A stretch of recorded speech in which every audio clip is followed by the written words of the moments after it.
Namaste. This is Maya Tiwari with Women's Power to Heal Mother Earth. Continuing on with the episode Healing the Mother Wound. Practices we can imbibe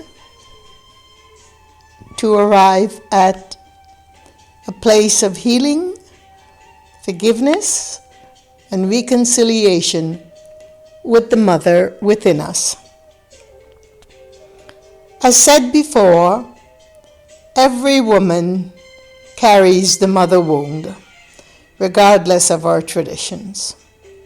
Our mothers before us and theirs before them.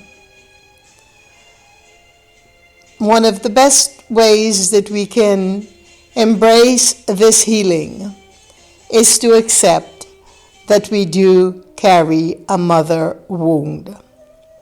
And also that our immediate mothers, those who have given birth to us or those who have adopted us, cannot be blamed for the things that we have foisted upon them.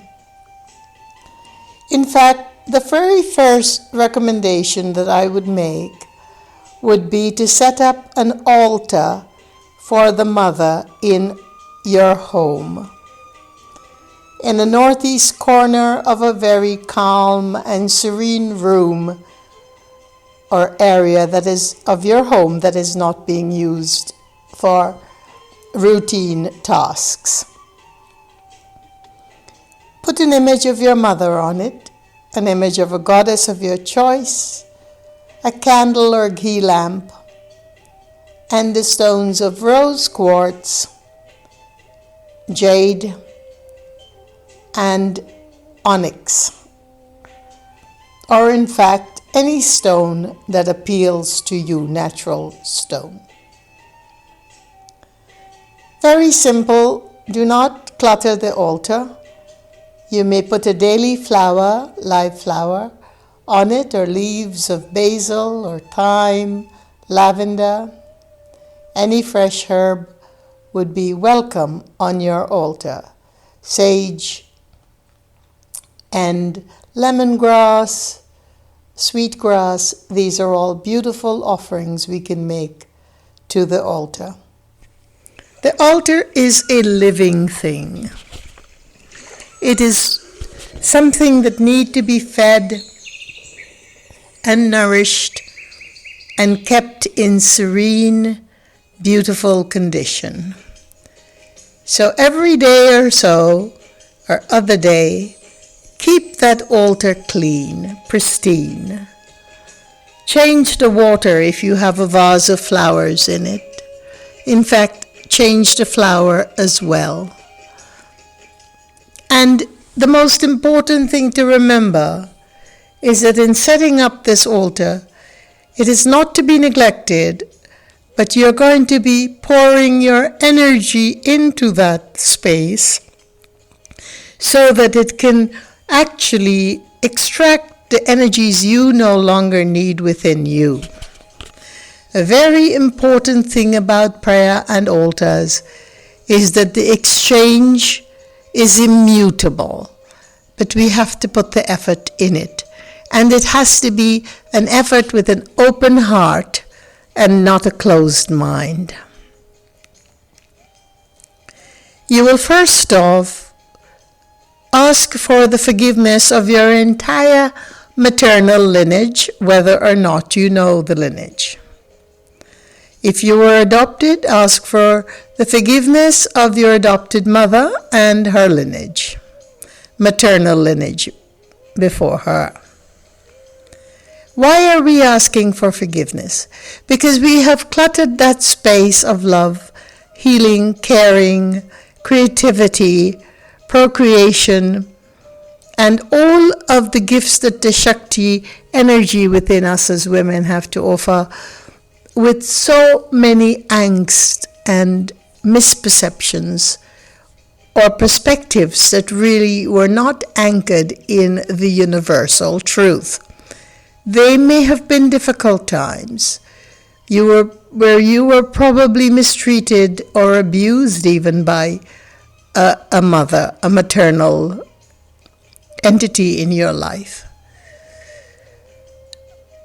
And so, yes, you also need to forgive them, but you're asking for their forgiveness first and foremost, because we never know. They are not to be blamed. They're to be held accountable for their own actions, but not to be blamed. There is a difference. If at all it was an abusive relationship, and I hope it was not, but if it was, then you may take to recording audios, simple audios on your mobile phone or any place private. Most people who are suffering angst find it difficult to keep a written journal, partly because of not having enough space that's wide open within to write, and also because of fear of someone else reading it.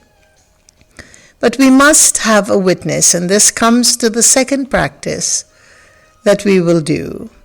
And by the way, asking forgiveness in your own words, if you can't bring yourself to do so in the morning, any time of the day, any time of the night that you feel pulled to go and light that diya or candle on the altar, you can first off invoke the goddess of your choice, asking her to guide you to your destination of finding relief within you and to unload the burden from your shoulders and back, because you want to be able to heal the mother wound. In your own words, you could say that I ask the forgiveness of my entire maternal lineage, known and unknown. I ask my maternal and female ancestors to come to my aid, to support me, to be kind to my process, to hold my hands, as invisible as you may be. I will feel your energy. I am open to feel your energy. May I be guided by you so that I can find a resolve to this wound. And that's it. That's as simple as we want to keep it. In the next practice of pouring out what you have been carrying in terms of hurt, anger, lack of forgiveness, rage, whatever emotions may surround us as women, it is so important that we find a witness, one who can listen and hear what we have to say without any judgment, without any repercussions or retaliation, or in fact, we are all concerned about someone judging us. So if you cannot find that incredible elder in your community, an elder woman, an elder shaman who is also a woman, an elder who may be your grandmother if she's still alive, then please use a medium where you can listen to yourself telling your story. For me, recording my thoughts have worked well. And then you can erase it. It's like making a mandala with grains or sand. And after the vow or prayer is finished, the mandala becomes unmanifest again. And erasing what we have recorded is much like that. We can write, if we have enough inner space and are comfortable with writing, we can write on pieces of paper. Just scribbling, just almost illegible writing, if you may. And then just burn it in a fire pit. and use a mantra to call upon the goddess of your choice. I shan't give you Vedic mantras in this episode, but I can tell you to call upon whichever divine feminine energy you feel close to. And if you don't feel close to any of the archetypal goddess energy, then offer it. Offer the burnings to Mother Earth. Talk to a tree. Ask for her help. That would also be extremely helpful to you. But always remember to burn it at the end or to erase what you have recorded.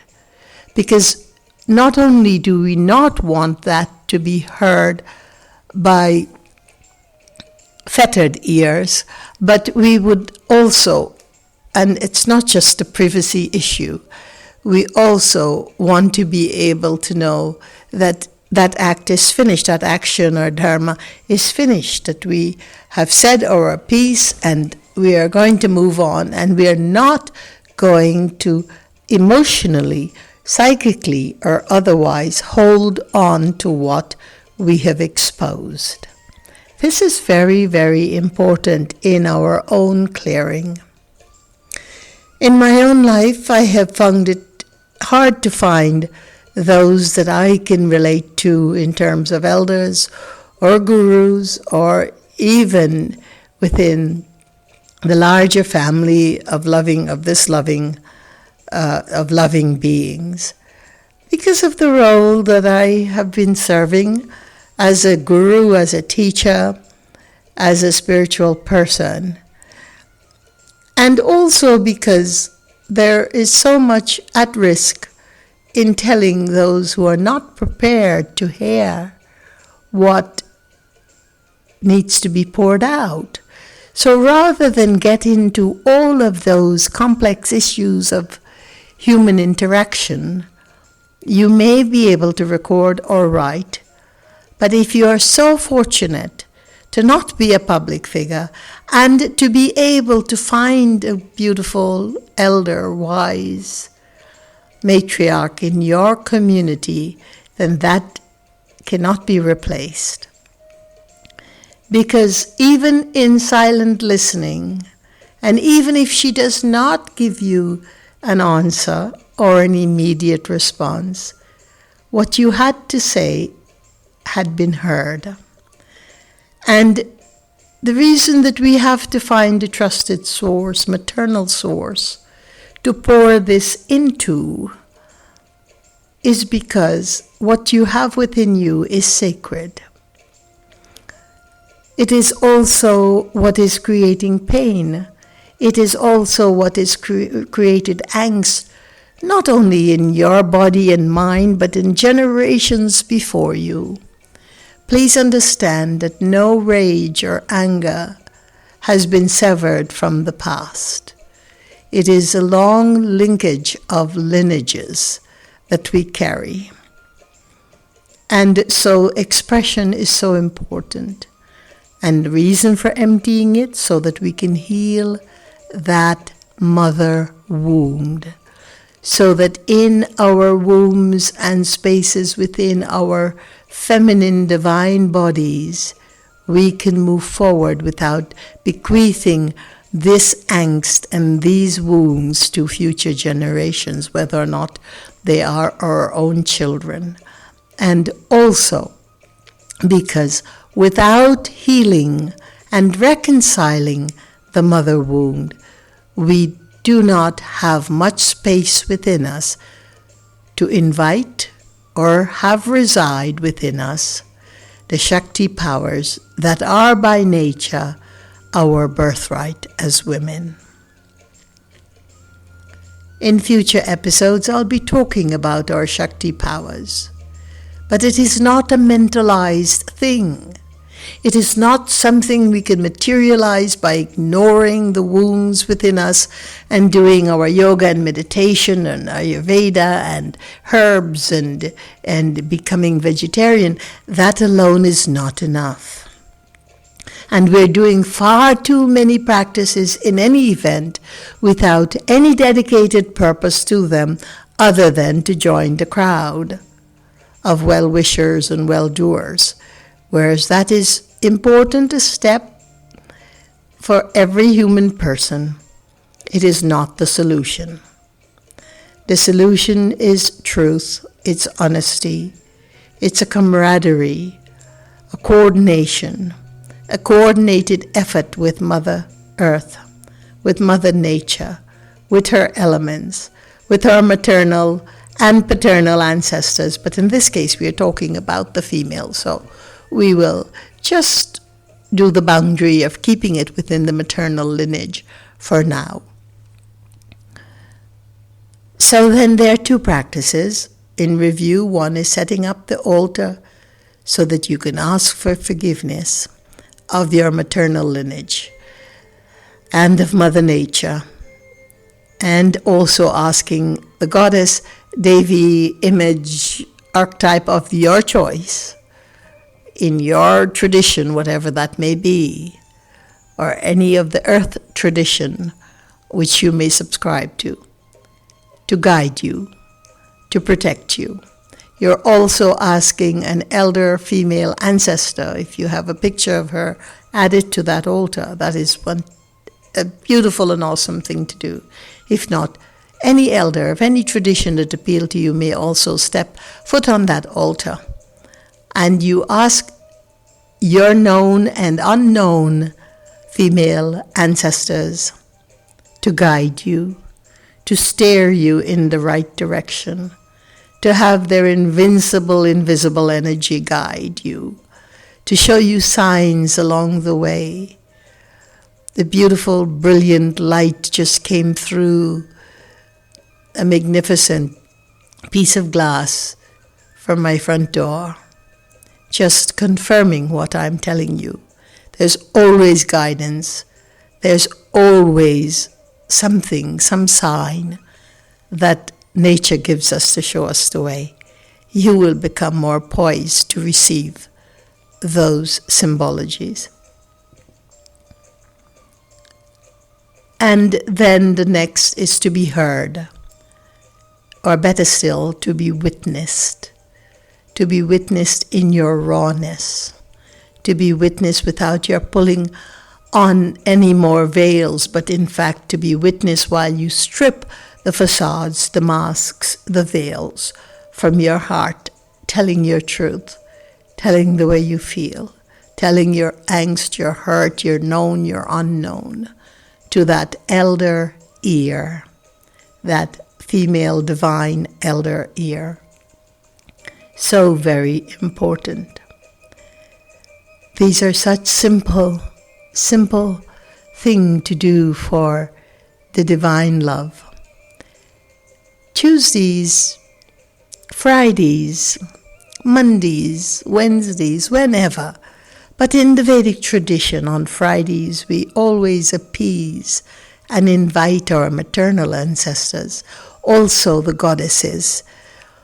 And so on Friday, if you may want to cook a little bit of food, like some jasmine or basmati rice, or any grain, oats or good quality spelt wheat, cracked or otherwise, if you can cook just a tiny bit of it, if you would add some honey to it after it is cooked, and offer it on the altar, just a tiny little bit of it, of food, to the maternal ancestors, to the goddess, to the feminine energies of the universe. That would be wonderful. You do not have to do that. But the dedicated sadhanas, such as offering distinct and deliberate and specific things to your altar, does work, because here again, it shows your care. Of course, alternatively, when the lockdown is no more for COVID and you have time, and there is a community shelter for the poor, the homeless, or those that are hungry, you could cook a pot of grain and then add honey after. Never cook the honey in the grain, and we'll talk about that later, much later. But for now, you can take what is called sweet rice, with or without milk, to the shelter, to that place, and serve it to the homeless, or donate it to those who would serve it to them. There's so many ways we can show gratitude for what is being given to us. And all of it is an offering. Offerings, when done with the right intention or sankalpa, are such gracious acts of love, kindness. Be well. Peace be your journey. We can heal the mother wound, and we must, if we are to move forward with the light that our world so deserves, and that the coming of this new age requires. Thank you. Peace be your journey.